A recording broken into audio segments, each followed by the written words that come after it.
Di ngayon iniinda ng mga batang manlalaro ang tindi ng init ng panahon tuwing may ensayo. At upang di maapektuhan ang training, ini-adjust lamang ang schedule ng training. Almost 80% na nakondisyon yung mga players namin kasi malapit na kaming alis sa this coming April 4. And ang isang naka-apekto dito sa aming is the weather condition kasi sobrang init. And nag-adjust kami ng oras na kung saan kami mag-practice. We started morning alas 8 hanggang alas 10, sa hapon 4 o'clock hanggang 6 o'clock po.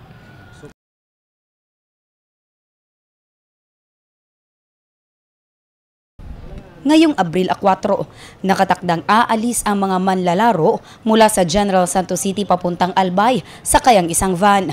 Ayon kay Coach Edwin, nasa 10 taon niyang pagsama sa palaro, unang beses itong sasakay sila sa van sa mahabang biyahe. Wala silang magagawa dahil ito ang napag-usapan ng mga opisyales ng Department of Education o DepEd Region 12. Ang naturang sasakyan ay siya rin ang gagamitin nilang service vehicle papunta sa mga venue ng mga laro.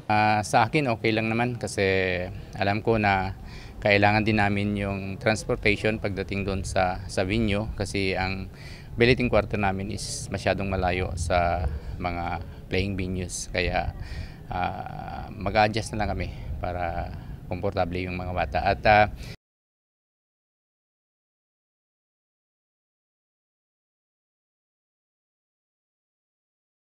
si Micaela Ancheta, isang manlalaro ng volleyball elementary level. First time umano niyang lumahok sa palarong pambansa kaya excited siya. Although we are expecting na plane kasi maraming gusto maka-experience pero we don't have the power. So, yun. Sa van, okay lang kayo? Okay naman. Yung parents mo? Okay naman. Hindi naman siya nagreklamo na Hindi. at hindi kanya payagan daw, hindi kayo makapunta kasi van daw. Hindi naman. Wala siyang...